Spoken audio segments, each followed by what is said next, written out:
नवी मुंबई के Ghansoli sector 7 में simplex माथाडी कामगारों की 7 हाउसिंग सोसाइटियों के पुनर्विकास में गंभीर अनियमितताओं के आरोपों को लेकर आरपीआई ने सिडको निबंधक कार्यालय पर धरना प्रदर्शन किया।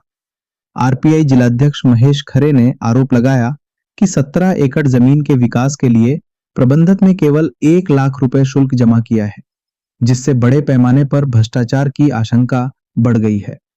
खरे ने चेतावनी दी कि मजदूरों को उनका हक नहीं मिला तो आरपीआई उग्र आंदोलन करने पर मजबूर होगी। त्यांना अर्ज देताना त्यांच्या जे स्वयंसहाय्यक आहे त्यांना ते वाघमारे म्हणून त्यांच्याकडे निवेदन दिलेलं आहे। प्रताप पाटलाशी दूरध्वनीवरून वाघमारेंनी बोललं आहे, पण अतिशय दुर्दैवी घटना आहे। भारत देशामध्ये हा भारत देश हा लोकशाहीवर आधारित असणारा देश आहे। गोरगरीब कष्टकरी जो समाज आहे 97 ते 2000 सालापर्यंत सिडकोने त्यांना अल्पशा दरात कमी दरामध्ये कष्टकरी कर्मचाऱ्यांना घरं दिली। त्या काळाची परिस्थिती अशी होती की सिडकोकडून कोणी घर घ्यायला तयार नव्हतं।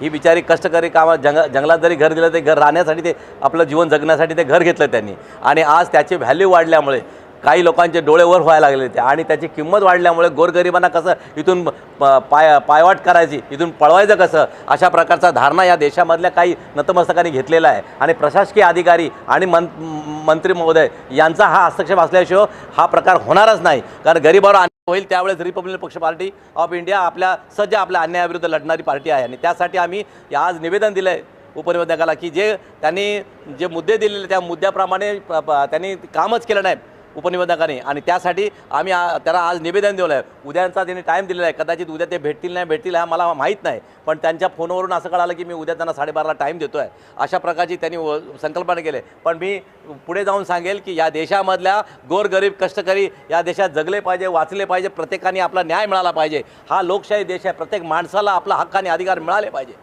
यासाठी आम्ही हे आंदोलन करणार आहेत, उग्र आंदोलन करणार। गोरगरिबांना न्याय मिळाला पाहिजे। आज कष्टकऱ्यांना घर दिलं आणि त्यांना घर सोडून कुठेतरी पलायन करण्याचा जो मार्ग आहेत काही या देशातल्या अदृश्य शक्ती आहेत, ते गुंड आहेत, प्रवृत्तीचे लोक आहेत, त्या दादागिरी करून त्या गोरगरिबांना पळून लावण्याचा प्रयत्न करत असतील तर यामध्ये मी मुख्यमंत्र्यांना निवेदन करेल की आपण या जातीने लक्ष घाला किंवा तुमचे कोणी मंत्री आहेत यामध्ये हस्तक्षेप करायचे त्यांना विचारपूस करावा आणि याची कारवाई व्हावी असे आमच्या निवेदनात म्हटलेलं आहे। आम्ही तरी आपण विनंती आहे की आपण काळजीपूर्वक मुख्यमंत्र्यांनी लक्ष द्यावं असं आमची विनंती आहे। छोट्याशा सोसायटीचं जर रिडेव्हलपमेंट करायचं त्याला त्यांना पैसे भरावे लागतात, EMD भरावं लागते, 25,000 2 कोटीवर भरावं लागतं। आज 17 एकरचा प्लॉट असताना तिथे 1 रुपया शून्य शुल्कात या उपनिबंधकाने कसं काय त्यांना परमिशन दिलेलं आहे, यामध्ये आम्हाला काहीतरी काळबेरं दिसतंय। यामध्ये मोठ्या प्रमाणात भ्रष्टाचार होण्यासारखा असं आम्हाला जाणवतं आहे। या उपनिबंधक आणि ह्या खात्याच्या मंत्र्यांना आम्ही निवेदन करणार आहोत की या देशात जर असंच चालत आहे तर या देशात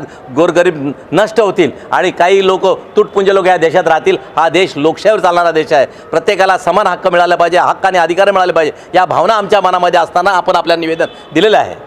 ब्युरो इनपुट समाजशाही।